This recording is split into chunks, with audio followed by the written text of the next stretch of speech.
We're back. 09 Camry Hybrid. Installing the man inverter. Oxygen sensor comes out. It does have a clip that goes onto your upper radiator hose, and then it will plug in on the driver's side of the motor. So we'll just take that out and set it aside.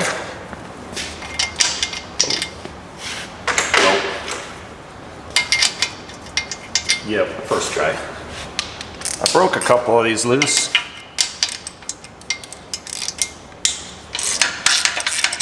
Which surprised me. I think most of them will come loose, so the ones up on the top anyway. Not so sure about the ones on the bottom.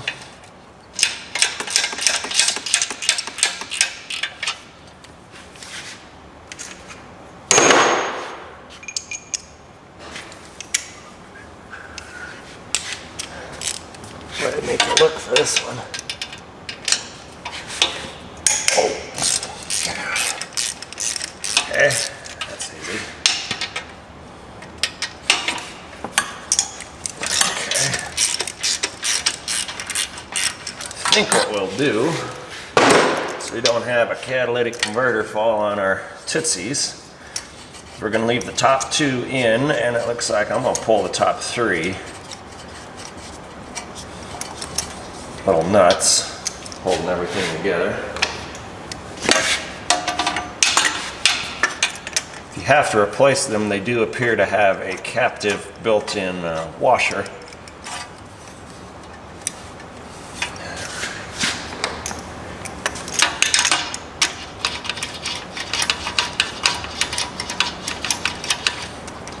Awesome.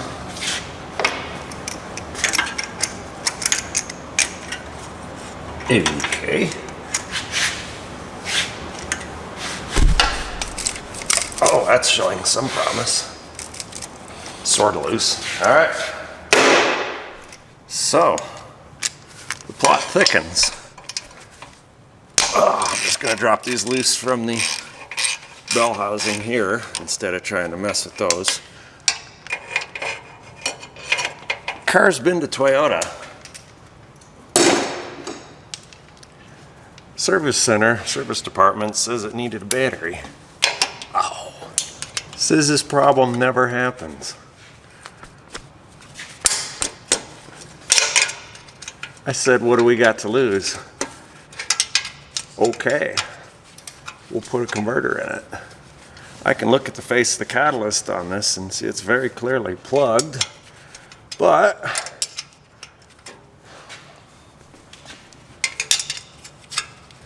not trying to brag, unless there's more to this picture. Of course, all the codes were cleared out when I got this car and everything like that. Just kind of the normal thing that folks do. Wow, this is kind of stuck in there.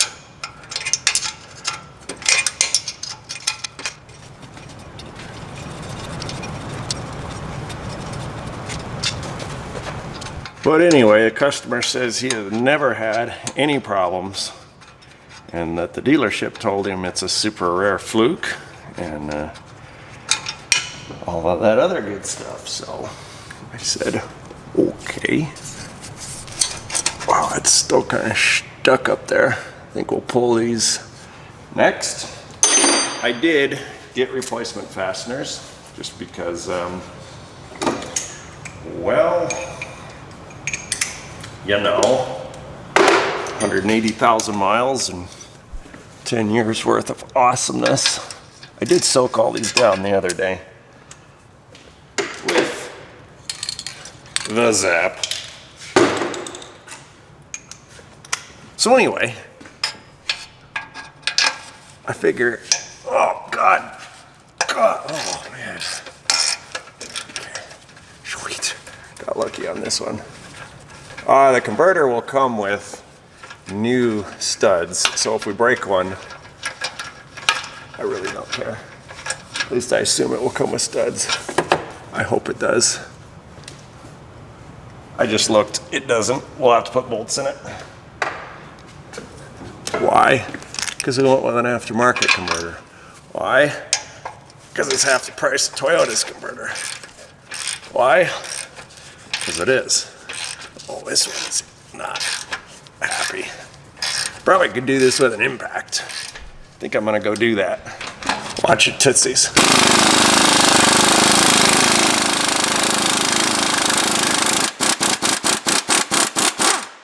Oh, that came with the stud. Nice. Okay. Wow.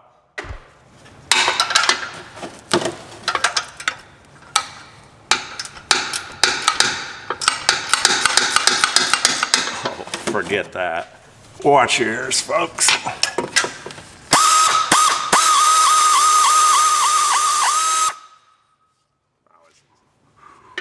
And there is one, kind of a funky angle on this side.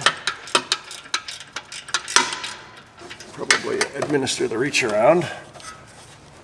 Oh yeah, kinda. Oh, things are moving. We got movement, folks. Kinda. So we need to be mindful of our O2 sensor wire in the back. It does look like we're gonna have enough room on it, so I'm not gonna, maybe I'll unplug it just for good measure, but or we can just get it from the front. But we don't want to damage that connector when we more than likely let the exhaust down. Of course, this one we probably will have enough room with this flex pipe being here. Considering we'll pull the, yeah. Oh yeah, sweet. Nice. Got our two little bolts, nuts, whatever you want to call them. The new converter did, surprisingly, come with new gaskets, as usual, mangled in shipping. So the local Napa, not a sponsor of the show, did happen to have everything that I needed in stock. So if you're doing this in your car, it might be wise to procure pieces you need. What are we stuck on?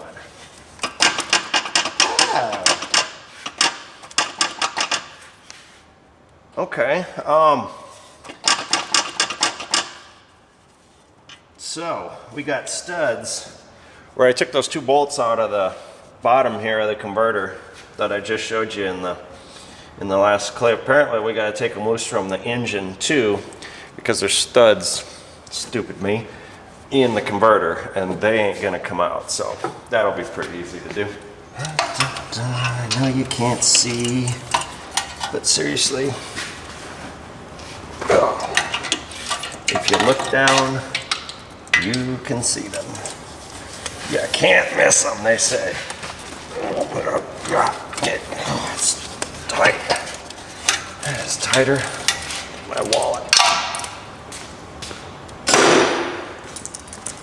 I'll be able to just zip these out. Oh, we got more movement, baby. Lots of movement. So I'm curious what modifications we have to make to the aftermarket converter. The reason I say that is this is a Toyota, it's an import. And we're putting an aftermarket piece on it. So it's kind of a double whammy there, in my opinion. I do not have great luck, having owned imports before, with aftermarket stuff just being bolt on. Bolt on, yes, after you make it fit. So I'm hoping this won't be too big of a deal. Good news is we got flex pipe and a bunch of rubber mounting underneath the car, so that should take up some of the obvious metric to English, probably back to metric conversions that have taken place. All right. Oh, okay. Nice.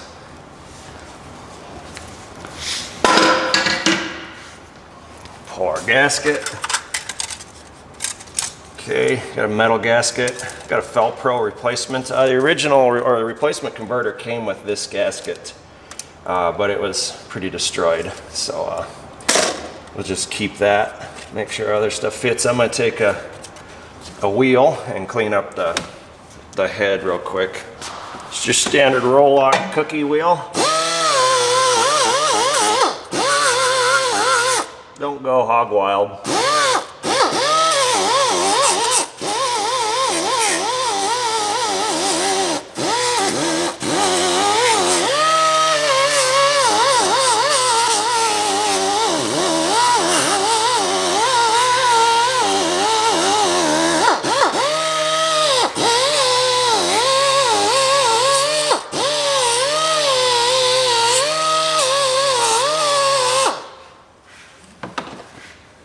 Sweet.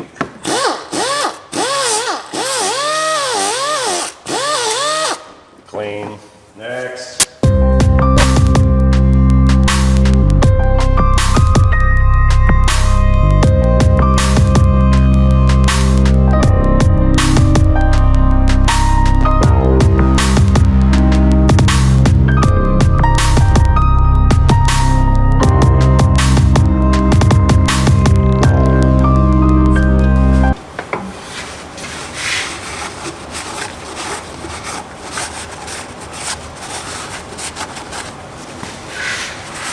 Exhaust ports look pretty nice and clean.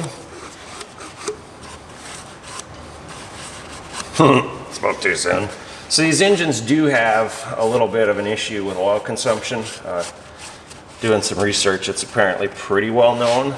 And so what I did is I gave it the C, the Mopar combustion chamber cleaner.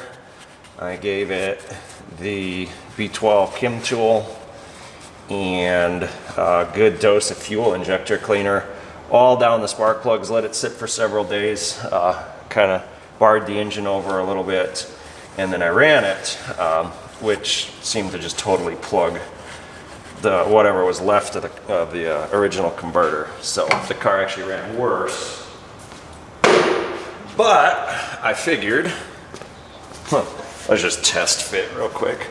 I would rather have all garbage end up in the old converter. Holy crap, the bolt holes actually freaking line up. Anyway, let me just take that in for another minute. Wow. Anyway, what was I saying? Oh, I wanted the engine to blow all its garbage out into the old converter, so we're not soiling up the brand new converter. Here is the Felpro we will be using. Gasket set, exhaust manifold. Ooh. It's powerful. Awesome. Does this have? Nope. Okay. Alright, we're gonna see. Holy crap, that fits too. Wow, it's impossible to put it in upside down, so we're pretty good there. I don't know why. Maybe it's so the next guy that gets to change this that it's just totally miserable. So our other converter has a heat shield, and I see absolutely no place to install a heat shield on this converter. So it's also a little smaller. So why that is probably due to the fact that it's aftermarket.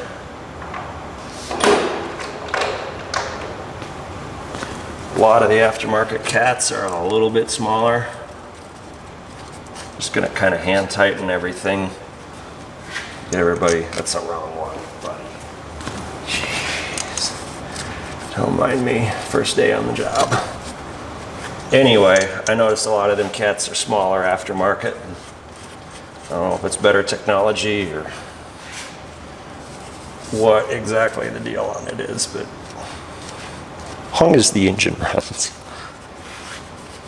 it's kind of where we're at. All right, folks, so just a tech tip here for you. Before you put the converter in this car, you want to tap the two holes that the little lower bracket's attached to, because it seems what they did is they drilled a hole in the ear and then they welded a nut offset. Why? I don't know. That's what they did. So you're never going to get a bolt to thread into that. The next thing is, if you don't want to reuse your crusty, crappy, 200,000 mile studs. Oh, by the way, that tap is M10 by 1.25. Sorry about that. You're also going to want to go ahead and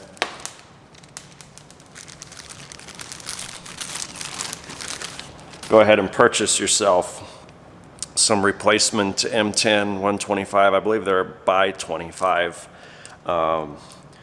because you'll thread these into the converter and into the car and into the flange. So we're not going to use any studs. We're just going to use these bolts. I think they'll be absolutely great.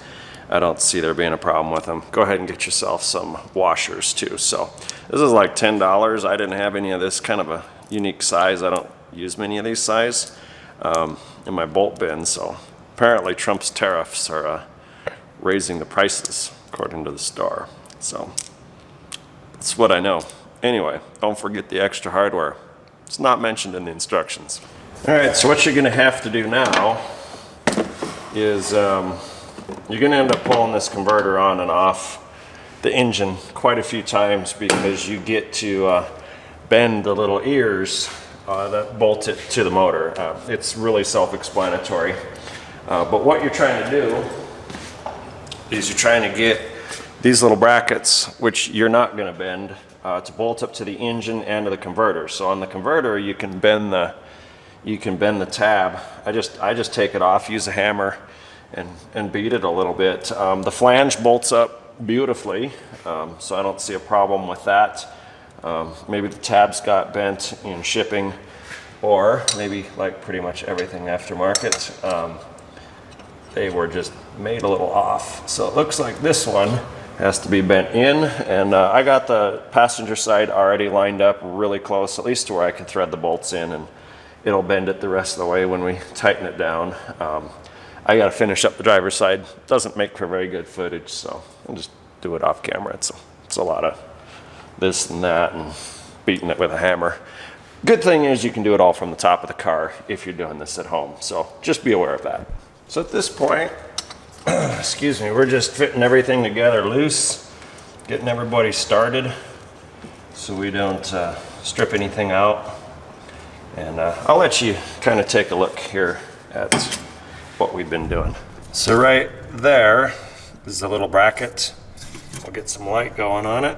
You can see the little ear that we kind of have to bend. And then you'll have the exact same thing going on over here.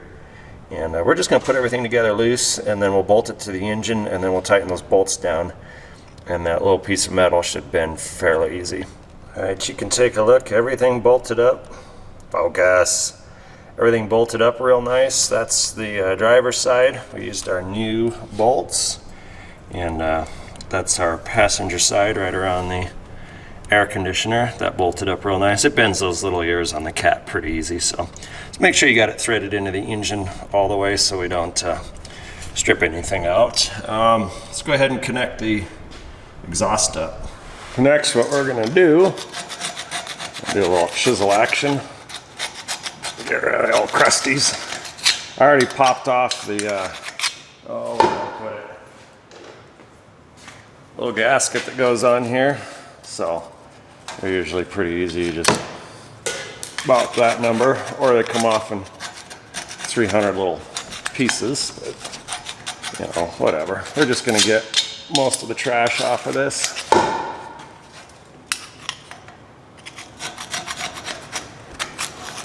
Hopefully our second, I don't know if that is a converter or what the deal is. The O2 sensor is actually right here. So the O2 sensor is monitoring the first catalytic converter.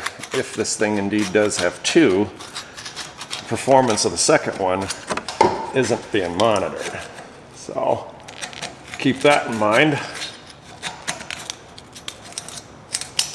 Of course, when I got this car, it did not have any trouble codes for catalytic converter performance.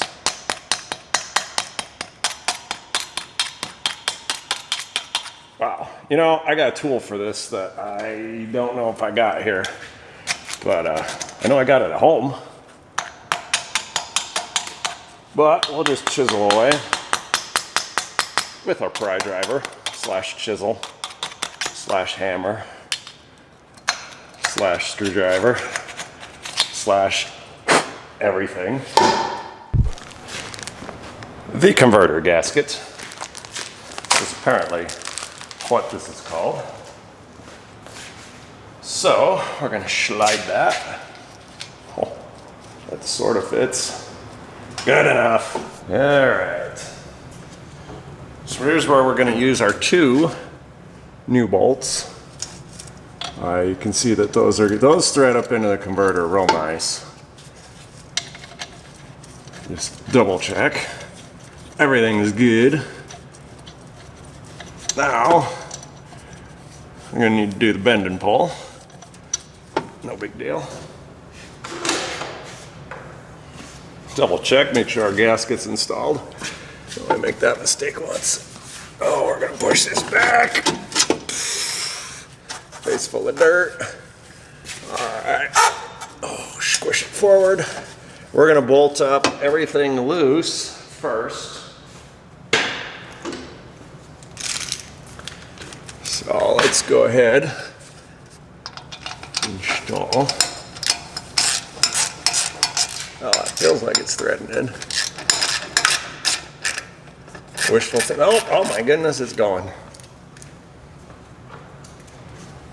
So overall, so far, not too bad. I'm assuming everything's gonna seal up. They even got the angle on the whole flange right. That's nice. So that's bolted. Next, we're gonna bolt up on our transmission. Looks like we're gonna be bending that a little bit. No big deal. You can probably notice here our bolt holes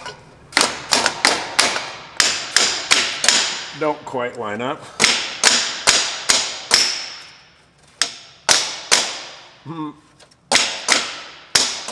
That one does.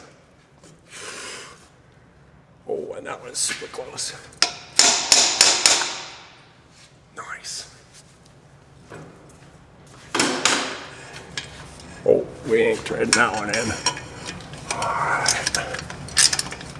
Oh, man. Oh, don't be cross-threading on me. Don't be cross-threading. There'll be none of that. Okay.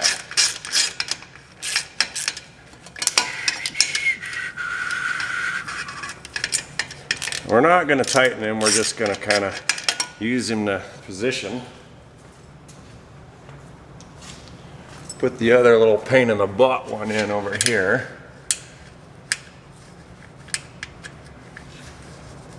Oh, so close.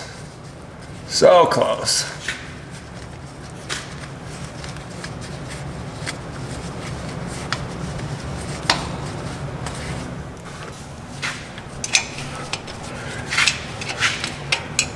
This one's tedious. Sorry.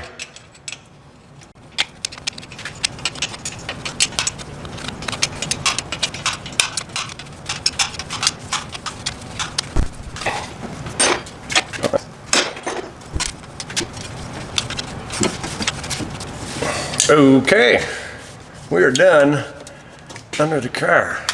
So service information says 27 foot-pounds, and that is the correct procedure, the order, if you will, for torquing a manifold bolts down. I'm not too worried about any of the other bolts.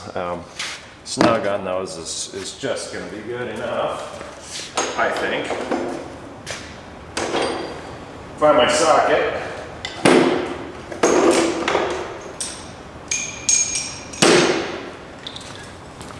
I'm using a small cart today, and I don't know why. We're going to use a wobbly to get this guy here on the bottom. Come on, baby. Let's go the right way. It's just going to have to be good enough.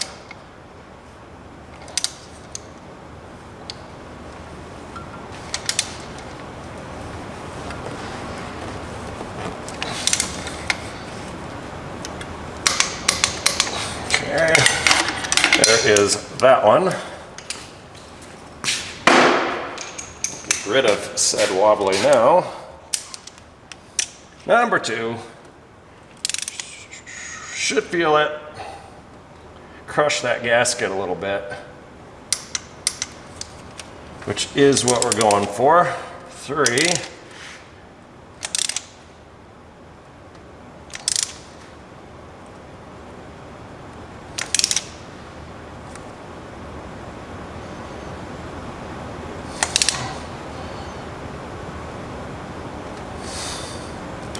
I don't like the way that one feels. We're gonna let him go. I know when to quit.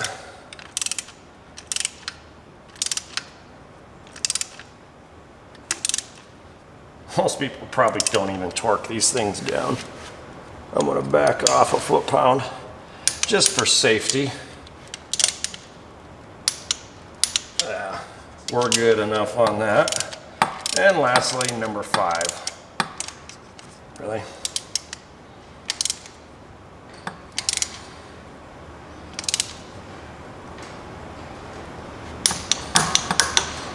And before we forget, we will thread in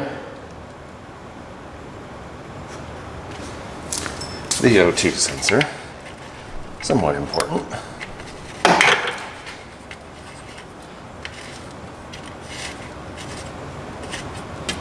All right.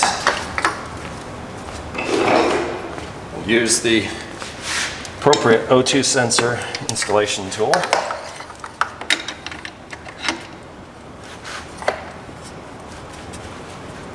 Snug that down. Grab our little doodad here.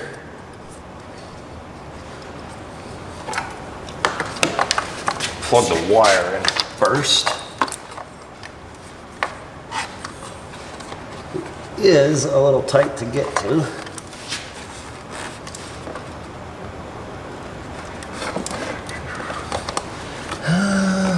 It's got small fingers. Make sure it clicks. Oh, I think it just did. Tug gently. Nope.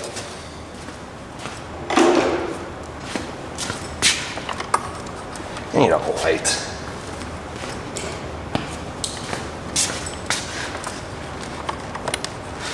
There we go. I think we're having a contest in the shop to see how many of the lights will burn out before the new school year starts. So it had this funky little retainer on it. We're gonna just reuse that for, you know, whatever that does. Kind of does its thing there.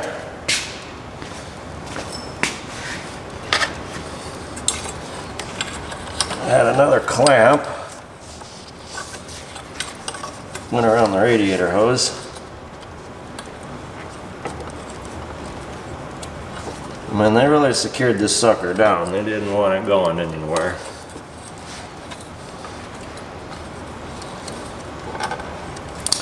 Okay, and there we go.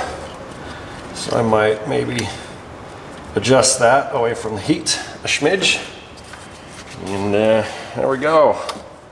How many tools do you think we left in this car? Hopefully none. Let's fire it up. All right. Activate. Probably open the door. Listen to this Magnaflow exhaust, baby. Wait for it. Wait for it. Ooh. Ooh, she's quiet. Let's go check the leaks.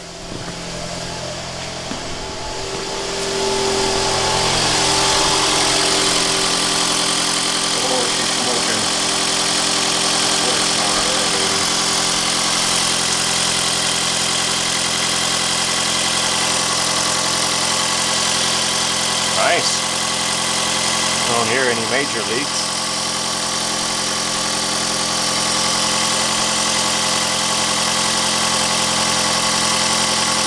Engine seems to be running pretty good. A lot better than before. It used to misfire. Kind of buck and jerk a little bit.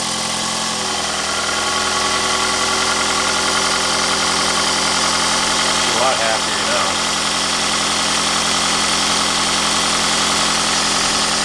Take a look at this, read the VIN. It's kind of hard to do this through the camera. I want to clear those codes out. Sure. The battery did charge back up to 50-ish%, which when you look on the scan tool isn't actually 50%. So it seems to like to keep this battery about 40%-ish, and I guess that's to prolong the life of it. So let's go boom, boom, boom, and yes, we know, and trouble codes. Wow. Okay. Poor engine power, O2 sensor, poor engine power, current history. Okay, so sweet. We're gonna trash all this crap out of here. All right, trouble codes again. Good, everything cleared. And hybrid control. Yes. Trouble codes. I think we had an engine failed to start, current and history. Obviously the engine was running because we saw smokage off of said new converter, so we're going to trash that. Okay, go back in and all of that good stuff. So we'll put our foot to the floor.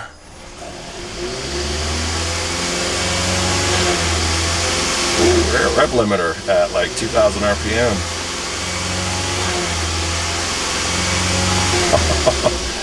I'm pretty sure the engine is running.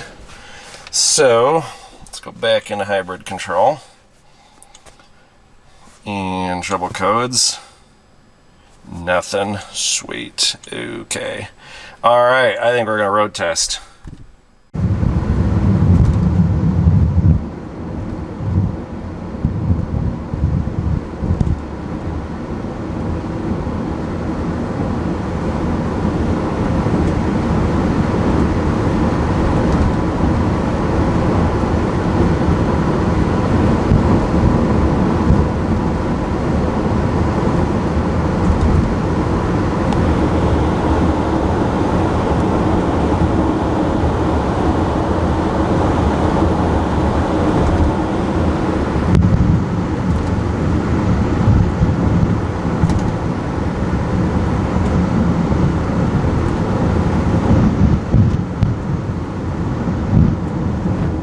We are back in the shop. Battery has apparently turned green, and I put 29 miles worth of a test drive on this bad boy. No fault codes, that's good in the engine.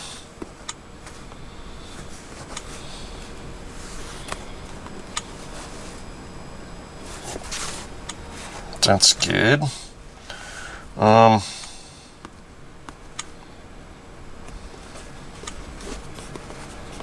going to global. I want to see if the monitors have ran for the catalytic converter. I will assume they probably have. Apparently the MPG display only goes up to 60 miles per gallon. No codes, really.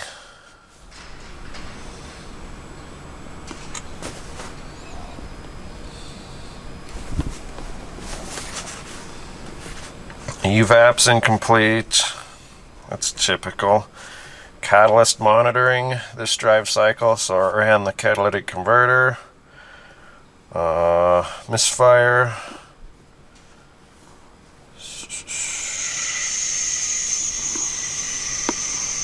Yeah, all monitors are ran except evap, and it's probably got to sit overnight in order to make that happen. So all right, I'm going to consider this repair done. Everything seems to work good.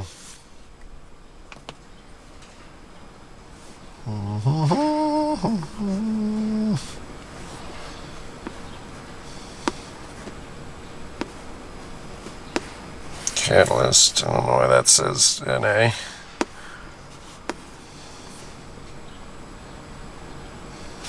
Alright, well, fixed. Well, there you got it, folks.